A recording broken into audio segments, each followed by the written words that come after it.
Parents nationwide are struggling to make the right decisions for their kids as schools begin to reopen as coronavirus continues to surge. So the school year is approaching and a shift has been recorded in parents' preferences for school attendance this year, according to a new Gallup poll.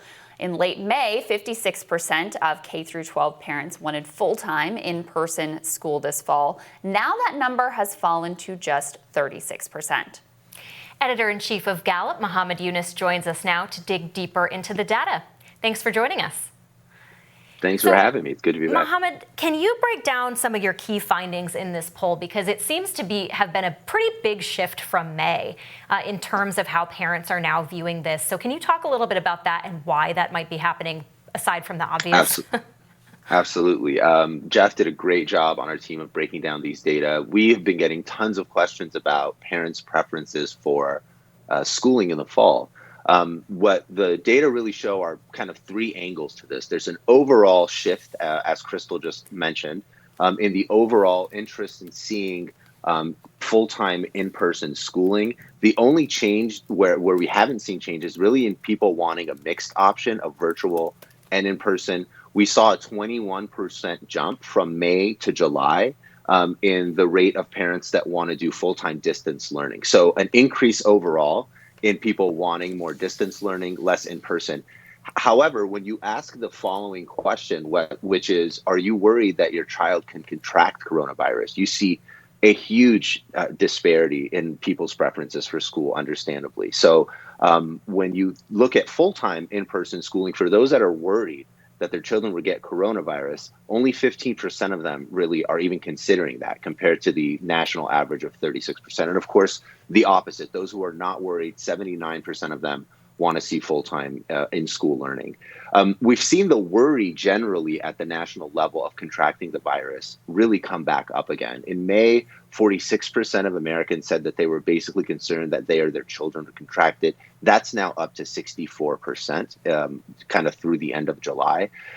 Concerns about the virus pretty much on every level have been on the decline again. And a lot of our data look a lot more like the data we were collecting in May and April, as opposed to sort of the middle of the peak where things kind of seem to calm down. This all happens, of course, in the background of some pretty concerning data just on how things are going in the country overall. We also mentioned this week on our news page that 13% of Americans are satisfied with the way things are going in the U.S. That's a 9-year low for the country. We saw the most dramatic 13%? Yes, 13% of Americans are satisfied with the way things are going in the country. It's actually been below 50% for a very long time. But as you can imagine, and the graph is pretty dramatic, since the virus really took us into lockdown, it's only tanked dramatically. Interestingly, though, Crystal, a lot of that drop has occurred recently among Republicans in their satisfaction with how things are going on in the United States. However, the president still has 91, 92% of support among Republicans. So it's not sort of a damning statement on President Trump and his leadership itself, but really just a general sense that things are not moving in the right direction. Another really important question we've asked for decades now is, what is the most important problem facing the United States? We talked about this last time I was on, and race relations at 16%, last time it was 19%, still a historic high for people to respond to an open-ended question. We haven't seen numbers that high for race relations being the most important problem since really the 1960s. But the top choices or the top problems listed by Americans this month were 30% saying the coronavirus, 9% saying the economy, which if you think about it can sort of be one and the same, 23% saying government and poor leadership is the number one problem facing the country. And we've seen over the past several years that response has gone up and down. But really, healthcare and immigration have sort of faded into the background. And it's really all about coronavirus right now, government leadership and race relations. I mean, it makes perfect sense given what we are all seeing. I mean, you say that number 13%. On the one hand, I'm like, oh my God, only 13%. On the other hand, I'm like, who are those people? Where are they living? What can I do to get on board with that train? What drugs are they taking that I can take? Exactly. Talk about the time frame over which that decline has occurred. Was there like a big drop at the beginning of the coronavirus? Has it been a slow bleed? Where were things before the pandemic hit? Just take us into those numbers a little bit. Absolutely. So for the satisfaction number, it's important to remember that we haven't seen 50+% of Americans satisfied with the way things are going in the US really since around 2005, 2006. So this has been a very long challenge for the United States in terms of that response. That being said, basically as soon as March, April, and May, particularly in May, hit, we saw a dramatic decline on all of the basic metrics that we gather monthly on just how are things going in the United States, whether it's assessments of the economy, the economic confidence index numbers. All of those really started tanking pretty dramatically back to where we saw things around the 2008 economic crisis. So it's not a surprise that the number is that low. Congress approval has also been something we report on recently. It really took a peak, I guess, to about 30%. Right after the first stimulus package was passed, we know that 7 in 10 Americans supported that initial bill. But that's also now come back down to the area where it used to be, which is not very far from where U.S. satisfaction is. So on the national level, Americans have been pretty dissatisfied with how things are unfolding for a really long time. It's not just coronavirus, but certainly has sort of put salt in the wound. It's important to remember 7 in 10 Americans think that corruption is widespread in the United States. So perceptions of national government are pretty bleak. Perceptions of local government are much more positive. Huh. Interesting stuff. So one thing I wanted to ask you about, looking at some of the numbers on schools, 40% of independents, which is still the majority of those polled, supported some sort of middle approach. And I'm wondering how flexible that number is, because it's not reflective of everything that we're seeing across the board. At least around where I live, some of the schools are just not reopening, and versus some of the other schools are saying, we're going to put in air filtration systems and plexiglass shields. And so how flexible do you think that number is with schools making an effort to try and reopen versus just shutting down for, the first half of the year?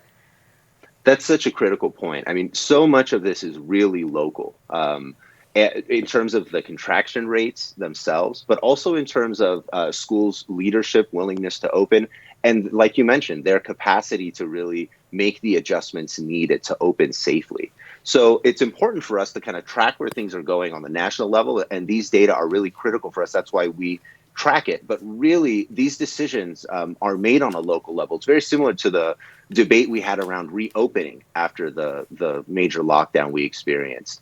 In the end, these decisions will happen at the local level within communities, but it's important for us to track the national perceptions, because a lot of what the local leaders are doing are really looking to national leadership in making their decisions, whether it's looking to the CDC or other national institutions. I should mention that the organizations that have really fared the best in terms of approval of how they've handled the virus are really those science-based organizations and local and state leaders, as opposed to national figures on both the right and the left.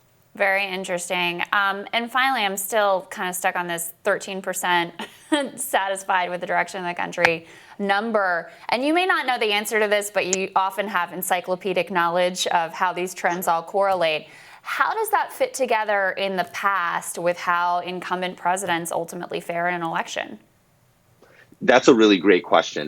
The satisfaction question actually tends to not be the most important historically when you kind of assess how an incumbent president is doing. The most important ones are really presidential approval and attitudes about the economy. Of course, a lot of these assumptions, I always have to say, or rules of the past should be taken with a grain of salt, because a lot of variables today are different. We are in a heightened partisan environment, but not only that, we are in an environment where a lot of the national figures stepping up for leadership at the White House are actually relatively less favorable than other individuals that have attempted to do so in those past historic elections. So it's not totally apples to apples for so many reasons. The other huge factor this year in this election will be mail-in voting. We continue to find that a majority of Americans, overwhelmingly 6 or 7 in 10, say that mail-in voting should be available in November. Obviously, the president has taken a very strong position on that. And just structurally, as you can imagine, it could have huge implications for voter turnout. So I would caution anyone from sort of looking to the past and just assuming that those rules sort of apply going into November. Yeah. Mohamed, thank you so much. Always great to have you break this stuff down. So fascinating. Thanks for having me. Next on Rising, coming off a historic win in New York primary, the Progressive Caucus is eager to keep up that winning streak. Ryan Grimm is going to break down their plan when Rising returns.